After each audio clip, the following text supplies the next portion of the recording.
ओम शांति। प्रातः मुरली। ओम शांति। बाप दादा 1/7/2024 के परमात्मा महाबाग। मीठे बच्चे शांति धाम पावन आत्माओं का घर है। उस घर में चलना तो संपूर्ण पावन बनो। प्रश्न है, बाप सभी बच्चों से कौन सी गारंटी करते हैं? उत्तर, मीठे बच्चे तुम मुझे याद करो तो मैं गारंटी करता हूँ कि बिगड़ सजा खाए तुम मेरे घर में चलेंगे। तुम एक बाप से दिल लगाओ, इस पुरानी दुनिया को देखते भी नहीं देखो, इस दुनिया में रहते पवित्र बनकर दिखाओ तो बाबा तुम्हें विश्व की बादशाही अवश्य देंगे। ओम शांति। रूहानी बच्चों से रूहानी बाप पूछ रहे हैं कि ये तो बच्चे जानते हैं बाप आया है हम बच्चों को अपने घर ले जाने के लिए। अब घर जाने की दिल होती है, वह है सब आत्माओं का घर। यह सब जीव आत्माओं का घर एक नहीं है, ये तो समझते हो। बाप आया हुआ है, निमंत्रण पर बुलाया है बाप को, हमको घर अर्थात शांतिधाम ले चलो। अब बाप कहते हैं कि अपने दिल से पूछो कि हे आत्माएं, तुम पतित कैसे चल सकेंगी? पावन तो जरूर बनना है, अब घर चलना है और तो कोई बात नहीं कहते हैं। भक्ति मार्ग में तुमने इतना समय पुरुषार्थ किया है, किसके लिए?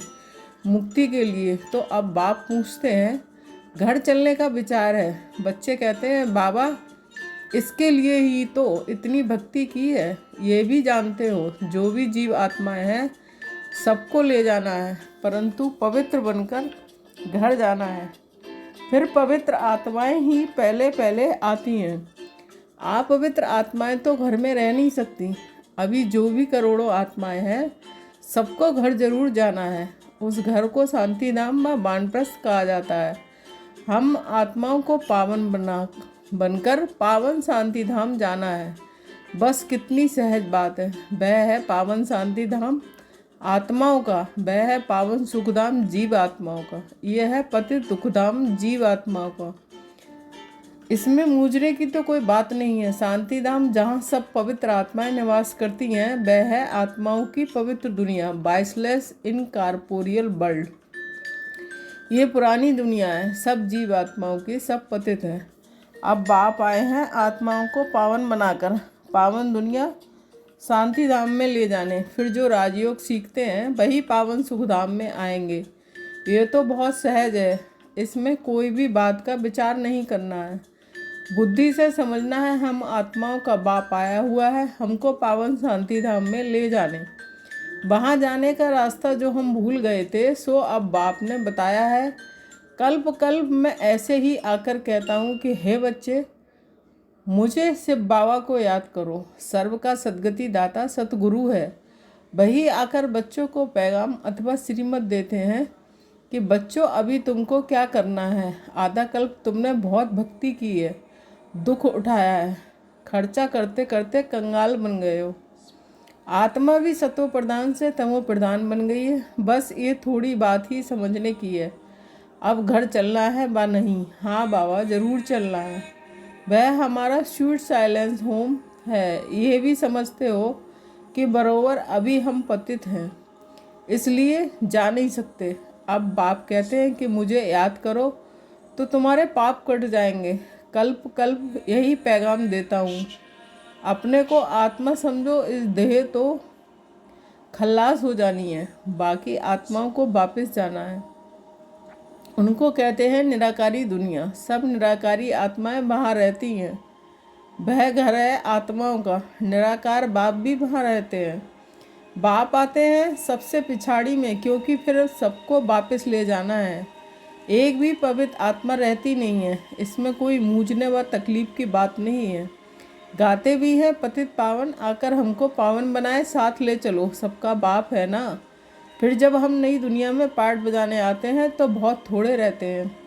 बाकी इतनी करोड़ आत्माएं कहाँ जाकर रहती हैं ये भी जानते हो। सतयुग में थोड़ी जीव आत्माएं थीं, छोटा झाड़ था, फिर वृद्धि को पाया। झाड़ में अनेक धर्मों की वैरायटी है, उसको ही कल्प वृक्ष कहा जाता है। कुछ भी अगर नहीं समझते हो तो पूछ सकते हो। कई कहते हैं बाबा हम कल्प की आयु 5000 वर्ष कैसे माने? अरे बाप तो सत्य ही सुनाते हैं, चक्र का हिसाब भी बताया है। इस कल्प के संगर पर ही बाप आकर देवी राजधानी स्थापन करते हैं, जो अभी नहीं है। सतयुग में फिर एक देवी राजधानी होगी। इस समय तुमको रचता और रचना का ज्ञान सुनाते हैं। बाप कहते हैं, मैं कल्प कल्प के संगम युगे आता हूँ, नई दुनिया की स्थापना करता हूँ। पुरानी दुनिया ख़त्म हो जानी है ड्रामा प्लान अनुसार। नई से पुरानी, पुरानी से नई बनती है। इसको 4 भाग भी पूरे हैं, जिसको स्वास्थ्य भी कहते हैं, परंतु समझते कुछ नहीं है। भक्ति मार्ग में तो जैसे गुड़ियों का खेल खेलते रहते हैं। अथा चित्र है, दीपमाला पर खास दुकान निकालते हैं, अनेका अनेक चित्र हैं। अभी तुम समझ गए हो, एक है शिव बाबा और हम बच्चे। फिर यह आओ तो लक्ष्मी नारायण का राज, फिर राम सीता का राज, फिर बाद में और धर्म आते हैं, जिससे तुम बच्चों का कनेक्शन ही नहीं है। वह अपने अपने समय पर आते हैं, फिर सबको वापस जाना है। तुम बच्चों को भी अब घर जाना है। ये सारी दुनिया विनाश होनी है। अब इसमें क्या रहना है। इस दुनिया से दिल ही नहीं लगती। दिल लगानी है एक मासूक से। वह कहते हैं कि मुझ एक के साथ दिल लगाओ तो तुम पावन बनेंगे। अब बहुत थोड़ी गई थोड़ी रही, टाइम जाता रहता है। योग में नहीं रहे होंगे तो फिर अंत में बहुत पश्चाताप करेंगे, सजाएं खाएंगे, पद भी भ्रष्ट हो जाएगा। ये भी तुमको अभी मालूम पड़ा है कि अपना घर छोड़े हमको कितना समय हुआ है। घर जाने के लिए ही तो माथा मारते हैं ना। बाप भी घर में ही मिलेगा, सतयुग में तो नहीं मिलेगा। मुक्ति धाम में जाने के लिए मनुष्य कितनी मेहनत करते हैं, उसको कहा जाता है भक्ति मार्ग। अभी भक्ति मार्ग खल्लास होना है। ड्रामा के अनुसार अभी मैं तुमको घर ले जाने के लिए आया हूँ, ज़रूर ले जाऊँगा। जितना जो पावन बनेंगे उतना ऊंच पद पाएंगे, इसमें मूझने की बात ही नहीं है। बाप कहते हैं, बच्चे तुम मुझे याद करो, मैं गारंटी करता हूँ कि तुम बिगड़ सजा खाए घर चले जाएंगे। याद से तुम्हारे विक्रम विनाश होंगे। अगर याद नहीं करेंगे तो सजाएं खानी पड़ेंगी, पद भी भ्रष्ट हो जाएगा। हर 5000 वर्ष के बाद मैं यहीं आकर समझाता हूँ कि मैं अनेका अनेक बार आया हूँ तुमको वापस ले जाने। तुम बच्चे ही हार जीत का पार्ट बजाते हो, फिर मैं आता हूँ ले जाने। यह है पतित दुनिया, इसलिए गाते भी हैं कि पतित पावन आओ, हम विकारी पतित हैं, आकर निर्विकारी पावन बनाओ। ये है विकारी दुनिया। अभी तुम बच्चों को संपूर्ण निर्विकारी बनना है। जो पीछे आते हैं वह सज़ा खाकर जाते हैं, इसलिए फिर आते भी ऐसी दुनिया में है जहाँ 2 कला कम हो जाती हैं। उनको संपूर्ण पवित्र नहीं कहेंगे, इसलिए अब पुरुषार्थ भी पूरा करना चाहिए। ऐसा ना हो कि कम पद हो जाए। भल रावण राज्य नहीं है, परंतु पद तो नंबरवार है ना। आत्मा में खाद पड़ती है तो फिर उसको शरीर भी ऐसा मिलेगा। आत्मा गोल्डन एजेड से सिल्वर एजेड बन जाती है। चांदी की खाद आत्मा में पड़ती है, फिर दिन प्रतिदिन जास्ती चीची याद पड़ती है मुलम्मे की। बाप बहुत अच्छी रीति समझाते हैं, कोई नहीं समझते हैं तो हाथ उठाओ। जिसने 84 जन्मों का चक्र लगाया है उनको ही समझाएंगे। बाप कहते हैं, इनके 84 जन्मों के अंत में मैं आकर प्रवेश करता हूँ। इनको ही फिर पहले नंबर में आना है। जो पहले था वह लास्ट में है, उनको ही पहले नंबर में जाना है। तो बहुत जन्मों के अंत में पतित बन गया है।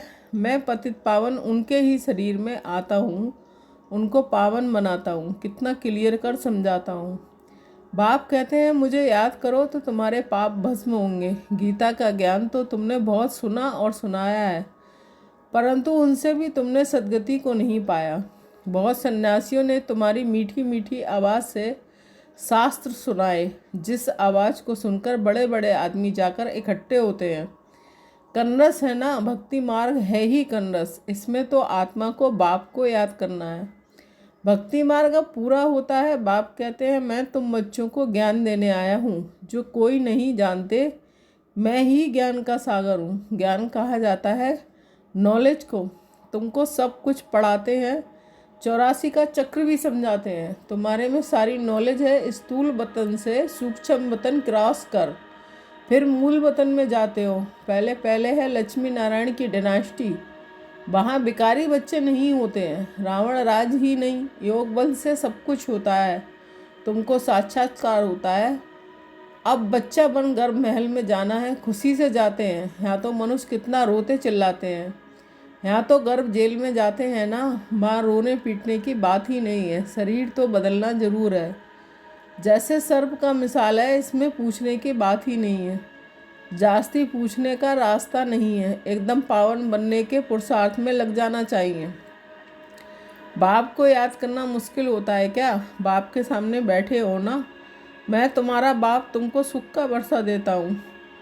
तुम ये एक अंतिम जन्म में याद में नहीं रह सकते हो, या अच्छी रीति समझते भी हैं, फिर घर में जाकर स्त्री आदि का चेहरा देखते हैं तो माया खा जाती है। बाप कहते हैं कोई में भी ममत नहीं रखो, वह तो सब कुछ खत्म होना ही है। याद तो एक बाप को ही करना है। चलते फिरते बाप और अपनी राजधानी को याद करो। दैवी गुण भी धारण करने हैं। सत्युग में ये गंदी चीज़ें मांस आदि होता ही नहीं है। बाप कहते हैं विकारों को भी छोड़ दो, हम तुमको विश्व की बादशाही देता हूँ। कितनी आमदनी होती है तो क्यों नहीं पवित्र रहेंगे। सिर्फ एक जन्म पवित्र रहने से कितनी भारी आमदनी हो जाती है। बल इकट्ठे रहो, ज्ञान तलवार बीच में हो। पवित्र रह दिखाया तो सबसे ऊंच पद पाएंगे, क्योंकि बाल ब्रह्मचारी ठहरे।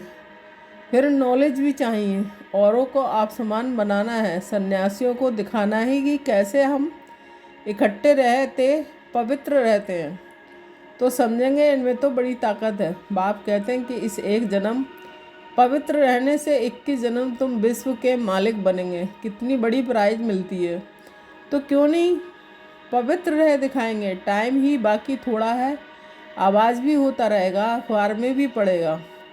रिहर्सल तो देखी है ना, एक एटम बम से क्या हाल हो गया। अभी तक हॉस्पिटल में पड़े हैं।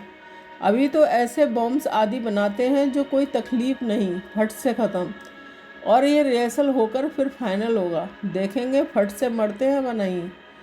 फिर और युक्ति रचेंगे, हॉस्पिटल आदि होगी नहीं। कौन बैठ खिदमत सेवा करेंगे, कोई ब्राह्मण आदि खिलाने वाला नहीं रहेगा। बॉम्ब छोड़ा और सब खल्लास। अर्थकोक में सब दब जाएंगे, देरी नहीं लगेगी। यहाँ ढेर मनुष्य हैं, सतयुग में बहुत थोड़े होते हैं, तो इतने सब कैसे विनाश होंगे। आगे चल देखना है, वहाँ तो शुरू में 9 लाख हैं।